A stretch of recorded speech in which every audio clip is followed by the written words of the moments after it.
قل هل يستوي الذين يعلمون والذين لا يعلمون إنما يتذكر أولو الألباب. بگو آیا کسانی که می‌دانند و کسانی که نمی‌دانند برابرند؟ همانا تنها خردمندان پند می‌پذیرند.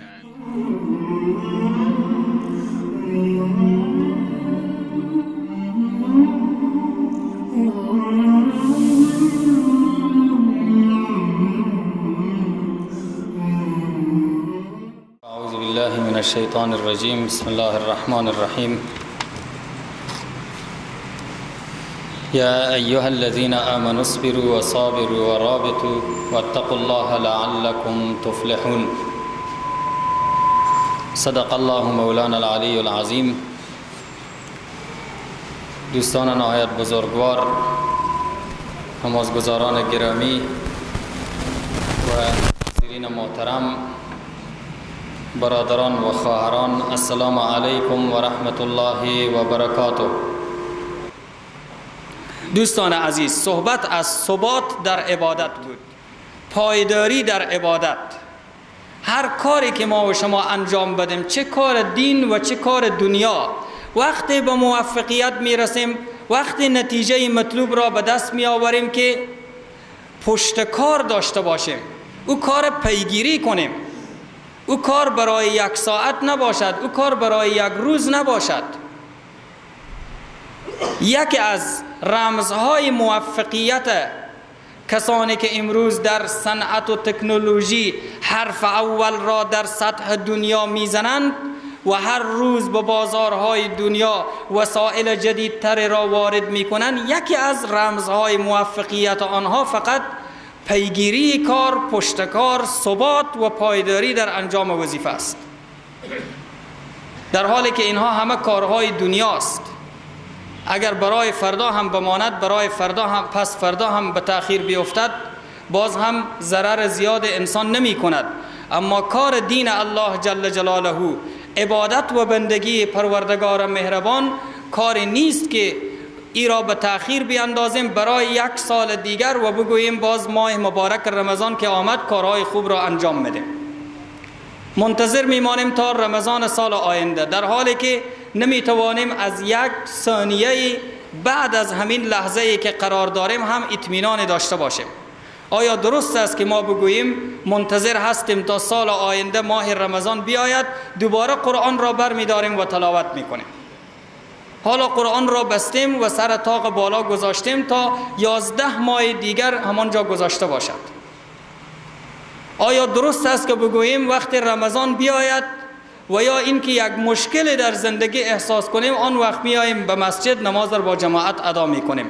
در واقع بنده واقعی کسی است که اصلا پیش او ماها تفاوت ندارد. ماها ظرف اعمال بندگان است. در هر ماهی که انسان خدا را عبادت کند، خداوند عبادت او را قبول می کند و همان وعده ها و ثواب های را که برای عبادات به بندگان خود فرموده و قول داده، تمام ثواب ها برای او هست. امروز می خواهم در ارتباط به دو موضوع، البته بحث کلی ما بحث مداومت و بحث ثبات و پایداری بر عبادت و بندگی است بعد از ماه مبارک رمضان و در تمام سالهای زندگی. اولین موضوع ما ای است که اگر ما واقعا بنده خدا باشیم و بر بندگی ثبات و استقامت داشته باشیم، الله جل جلاله ثمرات و برکات و فواید و دستاوردهای را برای ما نصیب می کند که همین زندگی این دنیای ما هم برای ما بهشت باشد. مژده های زیاد برای همچو افراد و همچو مجاهد مردان داده شده. اولین ثمره ثبات و استقامت در دین الهی این است که خداوند همچو انسانها را به بهشت خود میبرد و وعده بهشت به آنها داده شده. پیامبر بزرگوار اسلام می‌فرمایند که من حضرت بلال حبشی را در بهشت دیدم.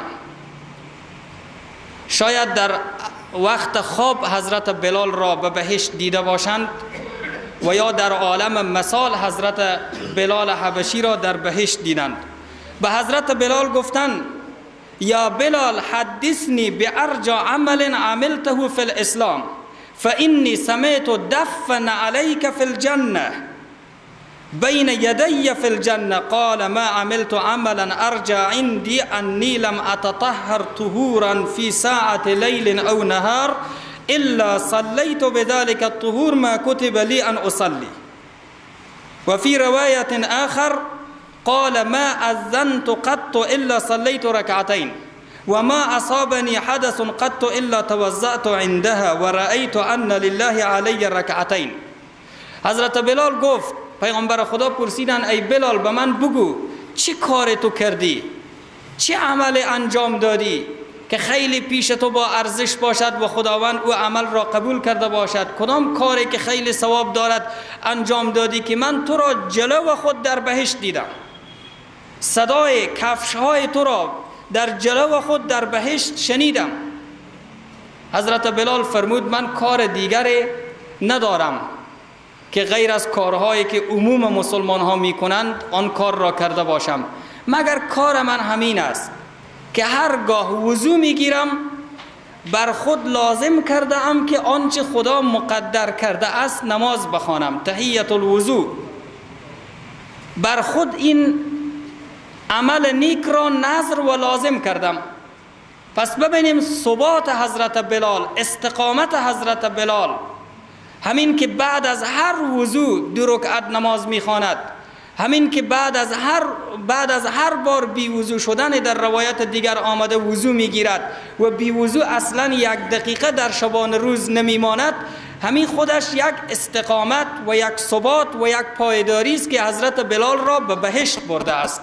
و پیامبر گرامی اسلام قبل از این که حضرت بلال از دنیا رحلت کند، قبل از این که عملا به بهشت برود، پیامبر بزرگوار اسلام جسم مثالی حضرت بلال را و تصویری از حضرت بلال حبشی را در بهشت مشاهده می کنند.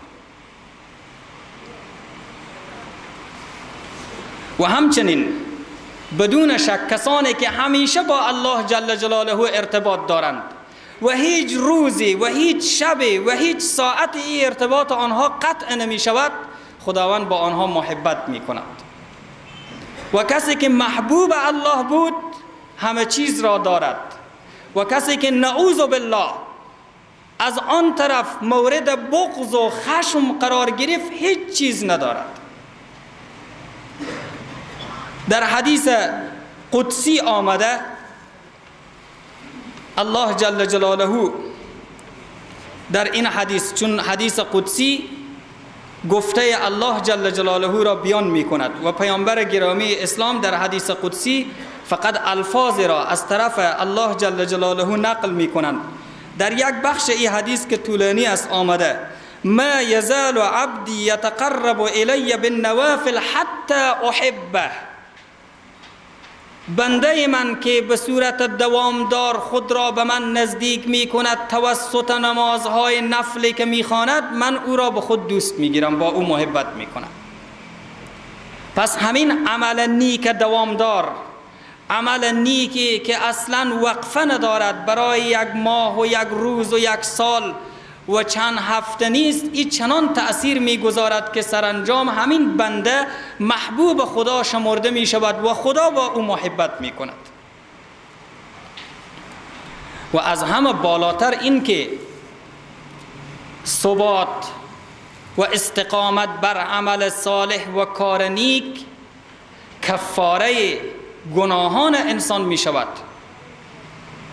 واقعا ما و شما شاید با آن اندازه با آب و نان، با خوردن و نوشیدن، به استراحت ضرورت نداشته باشیم که به مغفرت ضرورت داره، چون نمیتوانیم ادعا کنیم گناه نکردیم و نمیتوانیم ادعا کنیم که گناه ما بخشیده شده. ما واقعا خیلی به مغفرت ضرورت داریم و این وعده مغفرت و آمرزش به کسانی که دوامدار بندگی الله را پیش میبرند و هیچگاه این ارتباط در میان آنها و الله جل جلاله قطع نمی شود وعده داده شده. پیامبر گرامی اسلام در حدیث صحیح میفرمایند، حدیث بخاری و مسلم است، میفرمایند ارأیتم لو ان نهرا بباب احدکم یغتسل فیه کل یوم خمسا هل یبقى من درنه شیء؟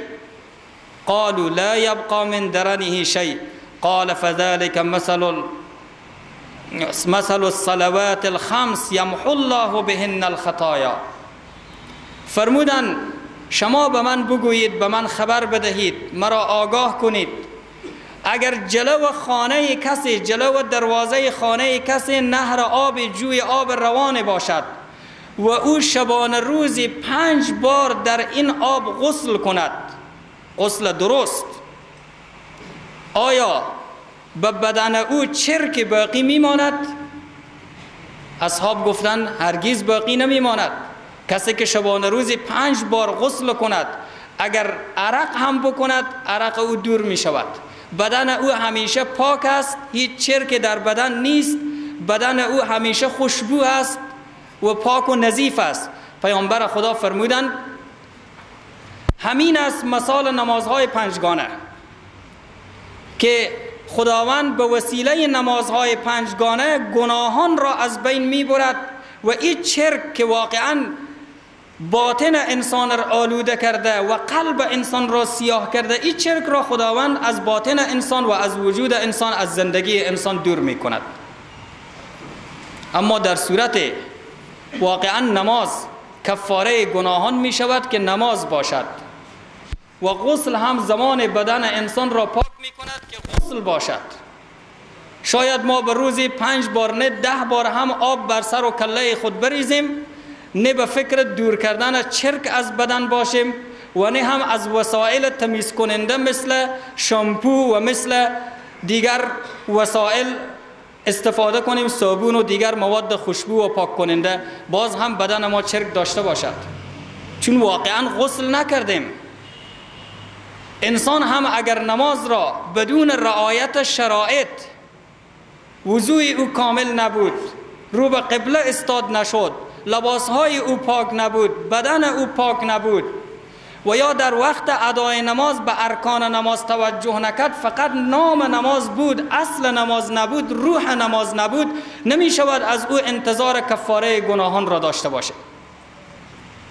بسیاری از علما می فرمایند نمازهای 5 گانه کفاره گناهان صغیره و گناهان خرد و ریز است، اما واقعا اگر نماز باشد او کفاره کل گناهان می شود، چون با خود توبه را دارد.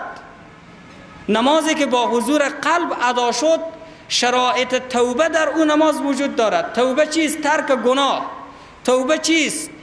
تصمیم گرفتن به عدم بازگشت که دوباره این گناه را مرتکب نمی شویم. توبه همین است که انسان از گناه متنفر باشد، انسانی که واقعا با خلوص نیت و با حضور قلب از ته دل با سوز و گداز نماز میخواند، نماز او از اول تا با آخر توبه نصوح است، چیز دیگری نیست. یمحو الله بهن الخطایا، خدا به وسیله نمازهای 5 گانه گناهان را محو میکند. در صورتی که هر روز نماز بخوانیم، در هر ماه ما پایبند به نماز باشیم و این هم برکت ثبات و استقامت بر عمل صالح است که کفاره گناهان ما می شود. و حتی پیامبر گرامی اسلام در ارتباط به یکی از اذکاری که ما و شما صبح یا شام می خوانیم می فرمایند من قال سبحان الله و بحمده فی یوم 100 مره حطت خطایاه و ان کانت مثل زبد البحر. می فرمایند هر کس 100 بار صبح سبحان الله و بحمده گفت، ذکر خدا را به پاکی یاد کرد و ستایش و حمد الله را گفت که معنای سبحان الله و بحمده همین است، 100 بار صبح و 100 بار شام گفت، خداوند گناهان او را از بین برد و کفاره کرد همین ذکر را برای گناهان او، گرچه گناههای او به اندازه کفهای دریاها باشد. نه دریاهای خردوریزی که ما و شما میبینیم، اقیانوس‌های بزرگ، چقدر کف روی این دریاهاست. اصلا با این مقیاس ها ما اندازه کرده نمیتوانیم. فرمودن اگر همان اندازه هم باشد، به خاطر همین سبحان الله و بحمده، همین ذکر مبارک که صبح و شام این ذکر را 100 بار خوانده است، خداوند گناهان او را کفاره کرد. چهارمین ثمره و نتیجه و دستاورد ثبات و استقامت بر اعمال نیک و بندگی الله جل جلاله ای است که عمل نیک و ادامه دادن به عمل نیک و پایداری بر عمل نیک سبب نجات انسان در وقت غم و غصه و پریشانی می شود. انسانی که گاهی اوقات خدا را عبادت کرد و بیشتر اوقات خدا را فراموش می کرد، شاید اگر با مصیبت، با غم، با پریشانی هم مواجه بشه، زود دعای او قبول نشه، خداوند پریشانی را از او دور نکند. اما انسانی که همیشه بنده خدا بود و ارتباط او با الله جل جلاله مستحکم بود، اگر با غم مواجه شد، خداوند درد و غم او را دور می کند. در حدیث شریف آمده، حدیث حضرت عبدالله ابن عباس پسر کاکای رسول بزرگوار اسلام، که می فرماید روزی من بر یک مرکب با پیامبر علیه السلام روی یک مرکب پشت سرشان نشسته بودم که فرمودن یا غلام اینی اعلمک کلمات، میخواهم چند جمله و چند سخن نصیحت تو را بکنم. اولین جمله ایشان ای بود، فرمودن احفظ الله یحفظک، الله را در نظر داشته باش تا او تو را حفاظت کند. حافظ الله جل جلاله است، او حفاظت میکند. حضرت ابراهیم علیه السلام که محافظ حدود الله بود و خدا را در نظر داشت در زندگی خود و فقط از او میترسید و به او امید داشت، خداوند در سخت‌ترین شرایط زندگی که تنها بود حضرت ابراهیم، تمام مردم با او دشمنی داشتن، حکومت هم میخواست او را بسوزاند تا برای دیگران هم درس باشد و کسی دوباره شرک و بتپرستی را ترک نکند، خداوند چگونه در همین لحظه سختی و دشواری او را حفاظت کرد. احفظ الله یحفظک، احفظ الله تجده تجاهک، خدا را در نظر داشته باش، همیشه به یاد الله باش، خدا را پیش روی خود میابی، هیچگاه تو را تنها نمیگذارد. حضرت موسی علیه السلام وقتی با بنی اسرائیل به امر الله جل جلاله از سرزمین مصر بیرون شد، شب هنگام بیرون شد و به کنار دریای نیل رسید و فرعون با لشکر خود همه آمدند از جلو دریا که اصلا کسی نمیتواند از این دریا عبور کند مگر اینکه وسیله داشته باشد. از پشت سر دشمن احاطه کرده و در محاصره شدید قرار گرفتن و همه به ترس افتادن، گفتن انا لمدرکون، ما دستگیر شدیم. به حضرت موسی گفتن، اما حضرت موسی یک اطمینان و آرامش قلبی با خود دارد، میگوید کلا ان معی ربی سیهدین، نه چنان است، یقینا با من پروردگار من هست و مرا راهنمایی میکند، راه را به من نشان میدهد، مرا حفاظت میکند و ما شما را نجات میدهد. احفظ الله یحفظک. در حدیث آمده پیامبر بزرگوار اسلام میفرمایند تعرف الی الله فی الرخاء یعرفک فی الشده، خدا را بشناس در وقتی که آسوده حال هستی، در وقتی که خوشحال هستی، در وقتی که نعمتها در اختیار تو است، صحتمند هستی، همه چیز در اختیار تو است، زندگی بر تو خوش میگذرد، خدا را بشناس تا اینکه خداوند در وقت غم و اندوه و پریشانی تو را بشناسد، تو را تنها نگذارد. حضرت یونس علیه السلام که در نتیجه یک خطای اجتهادی به دریا سوار شد، به کشتی سوار شد و مردم را و قوم را ترک کرد و بعد از این که قرعه اندازی شد، چند بار قرعه حضرت یونس بیرون آمد و سرانجام او را به دریا انداختند و به شکم ماهی رفت. خداوند چگونه او را حفظ کرد و حفاظت حضرت یونس در شکم ماهی در واقع نتیجه و ثمره عبادت دوامدار حضرت یونس بود که سالها خدا را عبادت کرده بود. علامه ابن کثیر در همین مورد حدیثی نقل کرده میفرماید لما قال لا اله الا انت سبحانك انی كنت من الظالمین، زمانی که حضرت یونس در شکم ماهی دعا میکرد میگفت ای بار الها تو یگانه هستی، بندگان نیک هیچگاه خدا را فراموش نمی کنند و نعوذ بالله هیچگاه شکوه و شکایت به زبان آنها نمی آید، همیشه خدا را به پاکی یاد میکنن. لا اله الا انت، هیچ معبود بر حق جز تو نیست، سبحانک تو پاک هستی، انی کنت من الظالمین من ستمگر بودم. میفرماید در همین حدیث حضرت انس میفرماید اقبلت هذه الدعوه تحف بالعرش، همین دعای حضرت یونس به عرش رحمان رسید و از هر طرف عرش رحمان را احاطه کرد.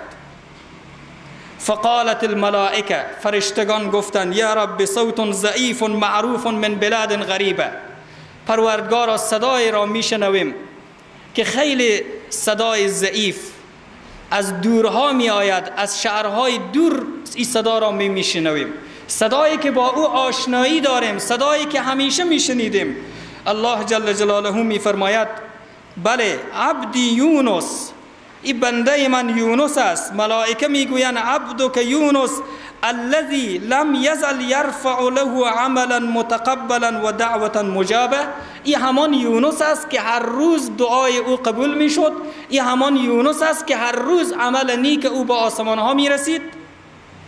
به همین خاطر ملائکه گفتند پروردگارا آیا رحم نمی کنی بر همین بنده خود که حالا به مصیبت گیر آمده، در حالی که همیشه تو را یاد میکرد در وقتی که خوشحال بود و هیچ مصیبتی و هیچ غم و اندوهی نداشت. و پروردگار به خاطر همین دعاهای حضرت یونس بود که ابتلا و امتحان را پایان بخشید و حضرت یونس را از شکم ماهی و از او سختی ها نجات داد. دوستان عزیز، پنجمین ثمره، وقت برادرها زیاد گرفته نشود، پنجمین ثمره و فایده ثبات و استقامت بر عمل صالح و کار نیک یا بر انجام کار دین این است که همیشه انسان با خدا ارتباط دارد و ارتباط هیچگاه قطع نمی شود. و همین خاطر گفتن صبح هم ذکر خدا را بکن، شام هم ذکر خدا را بکن، وقتی به مسجد هم میایی بگو باز هم ذکر خدا، بسم الله و الصلاة و السلام علی رسول الله، اللهم افتح لی ابواب رحمتک. وقتی از مسجد بیرون میشی باز هم ذکر الله، حتی برای رفع ضرورت میری ذکر الله، وقتی بیرون میشی خدا را یاد کن تا اینکه ارتباط همیشه برقرار باشد. خدای نخواسته دور نشی، شیطان تو را شکار نکند و به دام خود نیندازد. و ششمین ثمره این است دوستان عزیز که الله جل جلاله حسن خاتمه را به انسان نصیب می کند. نعمت بزرگ، انسانی که همیشه با خدا ارتباط دارد، در هر حالی که روح او گرفته شود حال او خوب است. پیامبر گرامی اسلام در مورد مرگ مفاجعه که معمولا ما و شما به اون مرگ مفاجات میگیم، مرگ ناگهانی، میفرمایند موت الفجأه نعمت للمؤمن و حسرت للکافر او کما قال علیه الصلاة والسلام. میفرمایند مرگ ناگهانی در واقع نعمت است برای مسلمان، چون او یا در حال ادای نماز است یا روزدار است یا در حال ذکر پروردگار است، در یک حال از احوال درست، چون همیشه او با خدا ارتباط دارد. اگر ناگهان جان او گرفته شود حسن خاتمه و پایان نیک و پسندیده نصیب او می شود. یثبت الله الذین آمنوا بالقول الثابت فی الحیات الدنیا و فی الاخره. خداوند ایمانداران را بر قول ثابت، بر قول لا اله الا الله در دنیا و آخرت نگه می دارد. بعد از این که مرد در قبر گذاشته شد هم جواب می دهد به پرسندگان، به نکیر و منکر. وقتی میگویند من ربک میگوید ربی الله، وقتی بپرسند من نبیک میگوید محمد رسول الله، وقتی بگویند که ما دینک، دین تو چیست، میگوید دینی الاسلام. یثبت الله الذین آمنوا بالقول الثابت فی الحیات الدنیا و فی الاخره.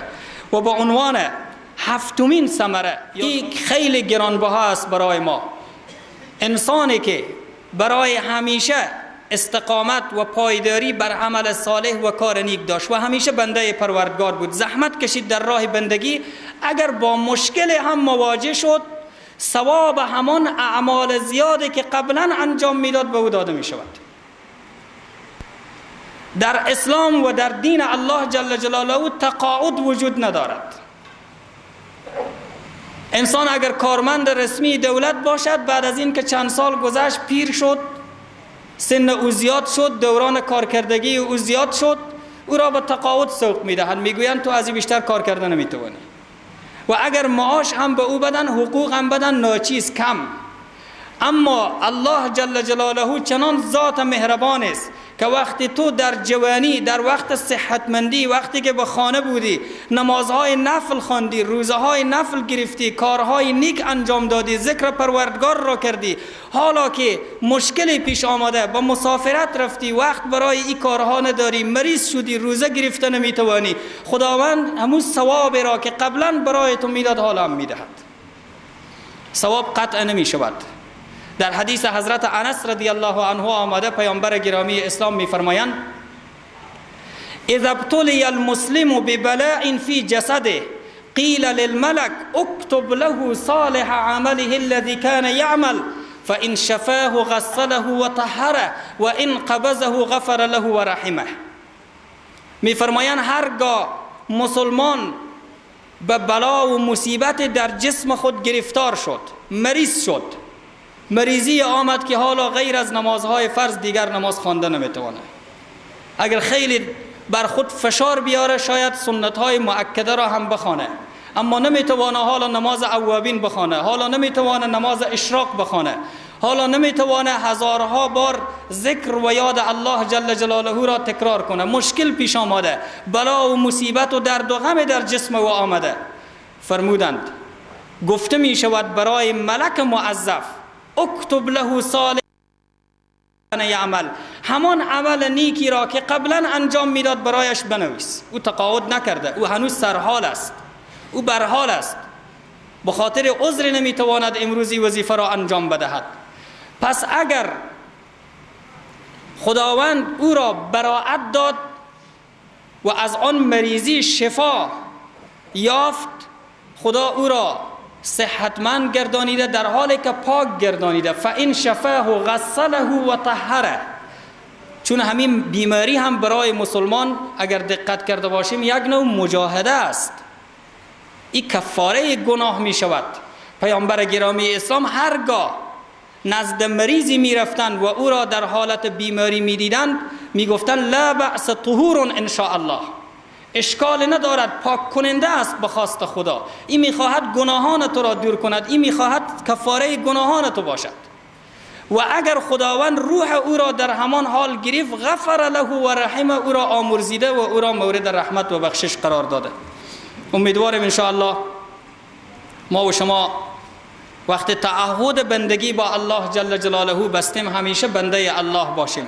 ای بار الها ما به کمک و به مدد تو ضرورت داریم. پروردگارا در امر عبادت و بندگی ما را کمک کن، ما را یاری کن، ما را توفیق بندگی عنایت بفرما.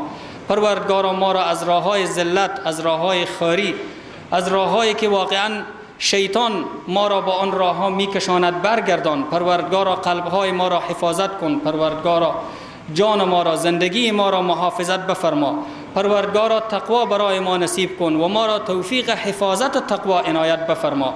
سبحانك اللهم و بحمدک لا اله الا انت استغفرك و اتوب الیک.